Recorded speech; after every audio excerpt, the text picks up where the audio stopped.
تقریباً 4000 سال پہلے دریائے فرات کی وادی میں واقع سمیریا کے قصبے ار میں ابراہیم نام کا ایک نوجوان رہتا تھا۔ گزر کے لوگ کبھی اللہ کی عبادت کرتے تھے، لیکن وقت گزرنے کے ساتھ ساتھ وہ سچے مذہب کو بھول گئے اور بتوں، لکڑی یا مٹی کے مجسموں اور بعض اوقات قیمتی پتھروں کی بھی عبادت کرنے لگے، یہاں تک کہ ایک چھوٹے بچے کے طور پر ابراہیم یہ نہیں سمجھ سکتا تھا کہ اس کے لوگ اور خاص طور پر اس کے والد ان تصاویر کو اپنے ہاتھوں سے کیسے بنا سکتے ہیں، انہیں دیوتا کہہ سکتے ہیں اور پھر ان کی عبادت کر سکتے ہیں۔ اس نے ہمیشہ اپنے لوگوں میں شامل ہونے سے انکار کر دیا تھا جب وہ ان مجسموں کا احترام کرتے تھے۔ اس کے بجائے وہ شہر چھوڑ کر اکیلا بیٹھا اپنے بارے میں، آسمانوں اور دنیا کے بارے میں سوچتا رہا۔ اسے یقین تھا کہ اس کے لوگ غلط کر رہے ہیں اور اس لیے اس نے صحیح راستہ تلاش کیا۔ ایک صاف رات جب وہ آسمان کی طرف گھور رہا تھا تو اس نے ایک خوبصورت چمکتا ہوا ستارہ دیکھا، اتنا خوبصورت کہ پکارا کہ یہ اللہ ہی ہوگا۔ اس نے کچھ دیر تک اسے حیرت سے دیکھا، یہاں تک کہ اچانک وہ دھندلا ہونے لگا اور پھر غائب ہو گیا۔ اس نے مایوسی سے یہ کہہ کر منہ پھیر لیا، مجھے ایسی چیزیں پسند نہیں جو مٹ جائیں۔ ایک اور رات کو ابراہیم دوبارہ آسمان کی طرف دیکھ رہا تھا اور اس نے ابھرتے ہوئے چاند کو دیکھا، اتنا بڑا اور روشن کہ اسے لگا کہ وہ اسے چھو سکتا ہے۔ اس نے دل میں سوچا یہ میرا رب ہے، لیکن چاند کے غروب ہونے میں زیادہ دیر نہیں گزری تھی۔ پھر فرمایا، اگر میرا رب میری رہنمائی نہ کرے تو میں یقیناً گمراہ لوگوں میں سے ہو جاؤں گا۔ پھر ابراہیم نے طلوع آفتاب کی خوبصورتی اور رونق کو دیکھا اور فیصلہ کیا کہ سورج کائنات کی سب سے بڑی اور طاقتور چیز ہونی چاہیے، لیکن تیسری بار وہ غلط تھا، کیونکہ سورج دن کے آخر میں ڈوبتا تھا۔ تب بھی اس نے محسوس کیا کہ اللہ سب سے زیادہ طاقتور ہے، ستاروں، چاند، سورج، زمین اور تمام جانداروں کا خالق ہے۔ اچانک اس نے خود کو مکمل پرسکون سے محسوس کیا، کیونکہ وہ جانتا تھا کہ اسے سچائی مل گئی ہے۔ جب اس نے اپنے باپ اور اپنی قوم سے کہا، تم کس کی عبادت کرتے ہو؟ انہوں نے کہا، ہم بتوں کی پوجا کرتے ہیں اور ہمیشہ ان کے پرستار ہیں۔ آپ صلی اللہ علیہ وسلم نے فرمایا، کیا وہ تمہیں سنتے ہیں جب تم روتے ہو، یا وہ آپ کو فائدہ یا نقصان پہنچاتے ہیں؟ انہوں نے کہا، نہیں، لیکن ہم نے اپنے باپوں کو اس طرح کام کرتے پایا۔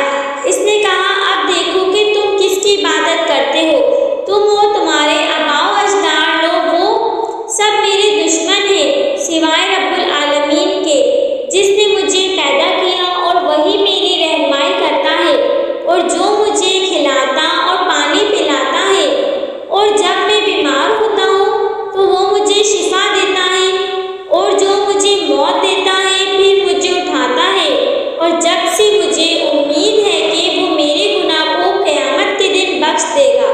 ایک دن جب تمام بستی والے باہر تھے، ابراہیم نے غصے سے اپنے دائیں ہاتھ سے تمام بتوں کو توڑ دیا، سوائے ایک کے جو بہت بڑے تھے۔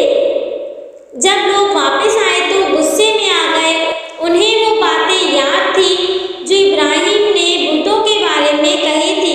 انہوں نے اسے سب کے سامنے لایا اور ان سے پوچھا کہ اے ابراہیم، کیا تم نے ہمارے بتوں کے ساتھ ایسا کیا؟ ابراہیم نے جواب دیا، لیکن یہ ان کے سردار نے کیا، ان سے پوچھیں اگر وہ بولنے کے قابل ہے۔ لوگوں نے کہا، تمہیں معلوم ہے کہ وہ بولتے نہیں ہیں، کیا تم ان چیزوں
یقیناً وہ مجھ پر بڑا مہربان تھا۔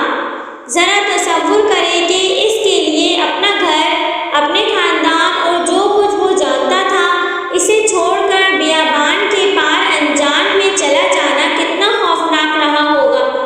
لیکن اس کے ساتھ ساتھ وہ ان لوگوں میں کیسے رہ سکتا تھا جو اللہ کو نہیں مانتے تھے اور جو مورتیوں کی پوجا کرتے تھے۔ ابراہیم کو ہمیشہ یہ احساس رہتا تھا کہ اللہ ان کی پرواہ کرتا ہے، اور سفر کے دوران اس نے اللہ کو اپنے قریب محسوس کیا۔ آخر کار ایک طویل سفر کے بعد وہ بحیرہ روم کے کنارے ایک مقام پر پہنچا جو مصر سے زیادہ دور نہیں تھا۔ وہاں اس نے سارہ نام کی ایک شریف عورت سے شادی کی اور سرزمین فلسطین میں سکون اختیار کی۔ کئی سال گزر گئے لیکن ابراہیم اور ان کی بیوی کو اولاد نہ ہوئی۔ اس امید پر کہ بچہ ہوگا اور روایت کے مطابق سارہ نے تجویز پیش کی کہ ابراہیم کو اپنی مصری نوکرانی ہاجرہ سے شادی کرنی چاہیے۔ اس واقعے کے فوراً بعد ہاجرہ کے یہاں ایک چھوٹا لڑکا پیدا ہوا جس کا نام اسماعیل تھا۔ کچھ عرصے بعد اللہ تعالیٰ نے ابراہیم سے ایک اور بیٹے کا وعدہ کیا، لیکن اس بار بچے کی ماں ان کی پہلی بیوی ہوگی۔ سارہ یہ دوسرا بیٹا اسحاق کہلائے گا۔ اللہ تعالیٰ نے ابراہیم کو یہ بھی بتایا کہ ان کے دو بیٹے اسماعیل اور اسحاق سے دو قومیں اور تین مذہب قائم ہوں گے، اور اس کی وجہ سے وہ ہاجرہ اور اسماعیل کو فلسطین سے ایک نئی سرزمین پر لے جائیں گے۔ یہ واقعات اللہ کے منصوبے کا ایک اہم حصہ تھے، کیونکہ اولاد اسماعیل ایک ایسی قوم بنائے گی جس سے ایک عظیم نبی آئے گا جو لوگوں کی رائے خدا میں رہنمائی کرے گا۔ یہ محمد صلی اللہ علیہ وسلم اللہ کے رسول صلی اللہ علیہ وسلم ہونا تھا۔ سارہ کے بچے اسحاق کی اولاد سے موسیٰ اور عیسیٰ آئیں گے۔ چنانچہ یہ ہوا کہ ابراہیم ہاجرہ اور اسماعیل فلسطین سے نکل گئے۔ انہوں نے کئی دنوں تک سفر کیا، یہاں تک کہ آخر کار وہ بکہ کی بنجر وادی میں پہنچ گئے، جسے بعد میں مکہ کہا جاتا تھا، جو قافلے کے عظیم راستوں میں سے ایک تھی۔ وادی میں پانی نہیں تھا، اور اگرچہ ہاجرہ اور اسماعیل کے پاس صرف پانی کی تھوڑی سی فراہمی باقی تھی، ابراہیم نے انہیں وہاں چھوڑ دیا، یہ جانتے ہوئے کہ اللہ ان کی دیکھ بھال کرے گا۔ جلد ہی سارا پانی ختم ہو گیا، بچہ پیاس سے کمزور ہونے لگا۔ قریب ہی دو پہاڑیاں تھیں، ایک صفا اور دوسری مروہ۔ ہاجرہ ایک پہاڑی پر چڑھ گئی اور دور تک دیکھنے کے لیے دیکھنے لگی کہ آیا اسے کوئی پانی مل سکتا ہے، لیکن کچھ نہیں ملا۔ چنانچہ وہ دوسری پہاڑی پر گئی اور ایسا ہی کیا۔ اس نے 7 بار ایسا کیا، پھر وہ افسوس کے ساتھ اپنے بیٹے کے پاس واپس آئی، اور اس کی بڑی حیرت اور خوشی کے ساتھ اس نے اپنے قریب زمین سے پانی کا ایک چشمہ پھوٹتا ہوا پایا۔ یہ چشمہ جس کے قریب ماں اور بچہ آباد تھے، بعد میں زمزم کہلایا۔ اس کے آس پاس کا علاقہ ریگستان میں سفر کرنے والے قافلوں کے لیے آرام گاہ بن گیا، اور وقت کے ساتھ ساتھ مکہ کے مشہور تجارتی شہر میں تبدیل ہو گیا۔ وقتاً فوقتاً ابراہیم اپنے اہل خانہ سے ملنے کے لیے فلسطین سے سفر کرتے تھے، اور انہوں نے اسماعیل کو ایک مضبوط جوان بنتے دیکھا۔ ان میں سے ایک دورے کے دوران اللہ نے انہیں کعبہ کو دوبارہ تعمیر کرنے کا حکم دیا۔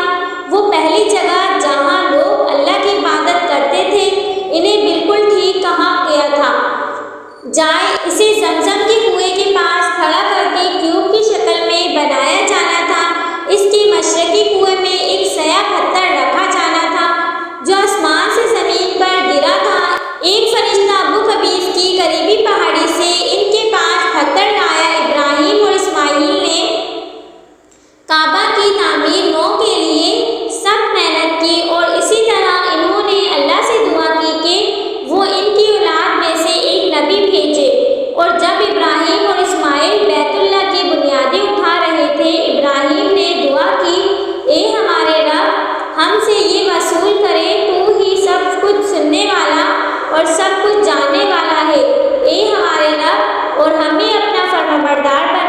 اور ہماری نسل میں سے ایک قوم کو اپنا فرمانبردار بنا اور ہمیں ہماری عبادت کے طریقے دکھا اور ہماری طرف متوجہ ہو۔ رو تو ہی توبہ قبول کرنے والا مہربان ہے۔